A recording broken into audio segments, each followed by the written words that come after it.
Assalamualaikum warahmatullahi wabarakatuh. Perkenalkan, nama saya Andi Halvia Dewi Ekika dengan NIM 01201013 dari Departemen Teknik Elektro, Fakultas Teknik Universitas Hasanuddin. Di sini saya akan menjelaskan mengenai kelembagaan masyarakat maritim dalam mata kuliah wawasan sosial budaya maritim. Nah, Indonesia merupakan negara kepulauan dengan wilayah laut yang lebih luas daripada luas daratannya. Luas seluruh wilayah Indonesia dengan jalur laut 12 mil adalah 5 juta kilometer terdiri dari luas daratan 1,9 juta kilometer, luas teritorial 0,3 juta kilometer, dan perairan kepulauan seluas 2,8 juta kilometer. Artinya, seluruh laut Indonesia berjumlah 3,1 juta kilometer atau sekitar 62% dari seluruh wilayah Indonesia. Selain itu, Indonesia juga merupakan negara dengan garis pantai terpanjang di dunia dengan jumlah panjang garis pantainya sekitar 81.000 km. Luas laut yang besar ini menjadikan Indonesia unggul dalam sektor perikanan dan kelautan. Pembangunan kawasan pesisir kebanyakan diperuntukkan bagi desa-desa untuk para nelayan di kawasan pesisir atau lebih dikenal dengan desa nelayan. Desa nelayan merupakan suatu kawasan wilayah bagian tepi pantai atau pesisir yang digunakan untuk tempat pemukiman bagi para penduduk sekitar yang sebagian besar mencari penghasilan sebagai nelayan. Nelayan adalah orang yang secara aktif melakukan kegiatan menangkap ikan baik secara langsung seperti para penebar dan penarik jaring maupun secara tidak langsung seperti jurumudi perahu layar, nahkoda kapal ikan bermotor, ahli mesin kapal, juru masak kapal, penangkap ikan sebagai mata pencarian. Inti pengertian ini bahwa nelayan adalah orang yang kerja utamanya adalah menangkap ikan. Masyarakat pesisir atau masyarakat nelayan umumnya memiliki kesamaan dengan kelompok masyarakat pesisir lain, yaitu masih memiliki komitmen dalam membangun kehidupannya melalui sektor perikanan. Masyarakat pesisir atau masyarakat nelayan sangat dipengaruhi oleh jenis kegiatannya, seperti usaha perikanan tangkap, usaha perikanan tambak, dan pengolahan hasil perikanan yang dominan dilakukan oleh masyarakat pesisir atau masyarakat nelayan. Nelayan dapat didefinisikan sebagai orang atau komunitas orang yang secara keseluruhan atau sebagian dari hidupnya tergantung dari kegiatan menangkap ikan. Beberapa kelompok nelayan memiliki perbedaan dalam karakteristik sosial dan kependudukan. Perbedaan tersebut dapat dilihat dari kelompok umur, pendidikan, status sosial, dan kepercayaan. Dalam satu kelompok nelayan juga sering ditemukan perbedaan kohesi internal, dalam pengertian hubungan di antara sesama nelayan maupun di dalam hubungan masyarakat. Keluarga nelayan adalah suatu keluarga dengan kepala keluarga atau anggota keluarga terlibat dalam proses produksi atau pengolahan hasil perikanan sebagai sumber pendapatan dan penghidupannya. Charles dalam Widodo dan Suwadi membagi nelayan dalam 4 kelompok, yaitu yang pertama nelayan subsisten fisher, yaitu nelayan yang menangkap ikan hanya untuk memenuhi kebutuhan sendiri. Yang kedua ada nelayan asli, yaitu nelayan yang sedikit banyak memiliki karakter yang sama dengan kelompok pertama, namun memiliki hak juga untuk melakukan aktivitas secara komersial walaupun dalam skala yang sangat kecil. Yang ketiga nelayan rekreasi, yaitu orang-orang yang prinsip melakukan kegiatan penangkapan hanya sekedar kesenangan atau berolahraga. Dan yang keempat itu nelayan komersil, yaitu mereka yang menangkap ikan untuk tujuan komersial atau dipasarkan baik itu pasar domestik maupun pasar ekspor. Kehidupan saat ini masih banyak dijumpai nelayan hidup dalam kondisi miskin karena keterbatasan teknologi yang digunakan dan rendahnya keterampilan dan pengetahuan serta penggunaan alat penangkapan maupun teknologi yang masih sederhana yang berpengaruh terhadap produktivitas nelayan yang rendah. Keadaan ini sangat berpengaruh terhadap pendapatan yang diterima oleh nelayan dan pada akhirnya mempengaruhi pula tingkat kesejahteraannya. Terbatasnya pendapatan yang didapatkan nelayan sehingga tidak mencukupi untuk memenuhi segala kebutuhan primer maupun sekundernya, baik konsumsi pangan maupun non-pangan. Produksi merupakan suatu proses mengubah input menjadi output sehingga nilai barang tersebut bertambah. Input dapat berupa terdiri dari barang atau jasa yang digunakan dalam proses produksi. Pengertian lain Teori produksi merupakan hasil akhir dari proses atau aktivitas ekonomi dengan memanfaatkan beberapa masukan atau input. Dengan pengertian ini dapat dipahami bahwa kegiatan produksi dapat diartikan sebagai aktivitas dalam menghasilkan output dengan menggunakan teknik produksi tertentu untuk mengolah dan memproses input sedemikian rupa. Lembaga di dalam sosiologi merupakan suatu sistem norma untuk mencapai tujuan tertentu yang dianggap penting. Sistem norma tersebut merupakan proses berangsur-angsur menjadi suatu sistem yang terorganisasi. Artinya, sistem ini telah teruji kredibilitasnya, dipercaya sebagai sarana mencapai tujuan tertentu.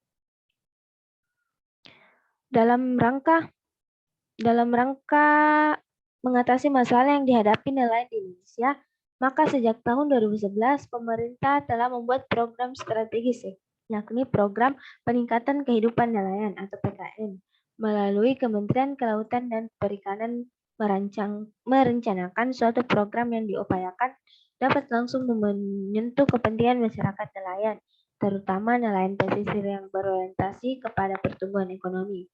Pelaksanaan kegiatan PKN dikelompokkan menjadi 3 kelompok sasaran, yaitu individu nelayan, kelompok nelayan dan sarana prasarana di PPI, dan dengan 8 kegiatan utama, yaitu 1. Pembuatan rumah sangat murah, 2. Pekerjaan alternatif dan tambahan bagi keluarga nelayan, yang ketiga skema UMK dan KUR, yang keempat pembangunan SPBU solar, yang kelima pembangunan cold storage, yang ke 6. Angkutan umum murah, ke-7 fasilitas sekolah dan puskesmas, dan 8 fasilitas bank rakyat. Tiap kelembagaan memiliki tujuan tertentu dan orang-orang yang terlibat di dalamnya memiliki pola perilaku tertentu serta nilai-nilai dan norma yang sudah disepakati yang sifatnya khas. Dalam bidang pembangunan perdesaan dan pertanian, kelembagaan umumnya dipersempit terutama hanya menjadi kelembagaan kelompok tani koperasi, kelompok tani beserta program, dan kelompok pengrajin. Beberapa jenis kelembagaan pelaku utama dan pelaku usaha perikanan yang ada dan dibina oleh Kementerian Kelautan dan Perikanan Republik Indonesia nomor Kep 14/Men/2012 antara lain berupa: yang pertama, kelompok usaha bersama atau KUB adalah usaha non-badan hukum yang berupa kelompok yang dibentuk oleh nelayan berdasarkan hasil kesepakatan atau musyawarah seluruh anggota yang dilandasi oleh keinginan bersama untuk berusaha bersama dan dipertanggungjawabkan secara bersama dan dipertanggungjawabkan guna meningkatkan pendapatan anggota. Yang kedua, kelompok pembudidaya ikan atau POKDAKAN adalah kumpulan pembudidaya ikan yang terorganisir. Yang ketiga, kelompok usaha garam rakyat atau KUGAR adalah kumpulan usaha pelaku produksi garam dan rakyat yang terorganisir yang dilakukan di lahan petambak garam rakyat dengan cara perebusan, atau pelaku usaha produksi garam dengan cara perebusan atau dengan cara mengolah air laut menjadi garam, atau pelaku usaha produksi garam skala rumah tangga. Yang keempat, kelompok masyarakat pengawas atau POKMASWAS adalah kelompok masyarakat yang ikut membantu dalam hal pengawasan dan pembinaan terhadap keamanan, pengolahan, dan pemanfaatan potensi alam yang ada di kawasan pesisir laut. Selanjutnya, gabungan kelompok perikanan atau disingkat GAPOKAN adalah kumpulan atau gabungan dari kelompok perikanan dari berbagai bidang yang mempunyai tujuan bersama. Selanjutnya ada kelompok pengolah dan pemasar ikan atau POKLASAR adalah kelompok pengolah atau pemasar hasil perikanan yang melakukan kegiatan ekonomi bersama dalam wadah kelompok. Dan terakhir ada asosiasi perikanan, yaitu kumpulan dari gabungan kelompok perikanan yang mempunyai tujuan bersama dengan jenis usaha yang sama. Lembaga dalam suatu komunitas masyarakat pesisir terdiri dari organisasi pada tingkat nelayan serta kelembagaan masyarakat desa yang diartikan sebagai norma lama atau aturan-aturan sosial yang telah berkembang secara tradisional dan terbangun atas budaya lokal sebagai komponen dan pedoman pada beberapa jenis atau tingkatan lembaga sosial yang saling berinteraksi dalam memenuhi kebutuhan pokok masyarakat untuk mempertahankan nilainya. Daerah perlindungan laut berbasis masyarakat merupakan pendekatan yang umum diterapkan pada program kelembagaan sumber daya pesisir dan laut di dunia, terutama di negara-negara berkembang yang memiliki ekosistem terumbu karang. DPL dianggap sebagai manifestasi dari keinginan masyarakat memenuhi kebutuhannya, seperti kebutuhan untuk menikmati, memanfaatkan sumber daya alam secara lestari, kebutuhan untuk menikmati keindahan alam, dan kebutuhan untuk melindungi hak sebagai pemilik sumber daya dari pengguna luar. DPL merupakan salah satu alternatif konservasi suatu kawasan laut di tingkat desa yang diyakini akan memiliki dampak penting jangka menengah dan panjang dalam upaya melestarikan sumber daya alam laut dan sekaligus meningkatkan kondisi sosial ekonomi sebagai hasil dari peningkatan produksi perikanan yang meningkatkan pendapatan dan ketahanan pangan. Upaya pelestarian dan pemberdayaan masyarakat dalam menjaga pelestarian sumber daya laut untuk memenuhi kebutuhan hidup masyarakat pesisir dibutuhkan adanya suatu kelembagaan. Melalui wadah kelembagaan itulah semua pihak kepentingan dapat bersama-sama mengkaji masalah-masalah yang dihadapi sekaligus mencari jalan keluarnya. Sebenarnya sudah sejak lama masyarakat memiliki kelembagaan lokal yang berfungsi menjadi wadah dalam menyelesaikan berbagai permasalahan mereka. Namun, kelembagaan lokal tersebut dianggap belum mampu berjalan maksimal dalam mendukung aktivitas masyarakat pesisir dalam kawasan DPL. Peran kelembagaan masyarakat sangat penting dalam menjaga kelestarian wilayah pesisir, karena sebagian kawasan pesisir sering dijadikan lahan garapan untuk memenuhi kebutuhan hidup masyarakat. Pemberdayaan masyarakat di wilayah pesisir merupakan tanggung jawab utama dan program pembangunan sumber daya manusia di wilayah pesisir.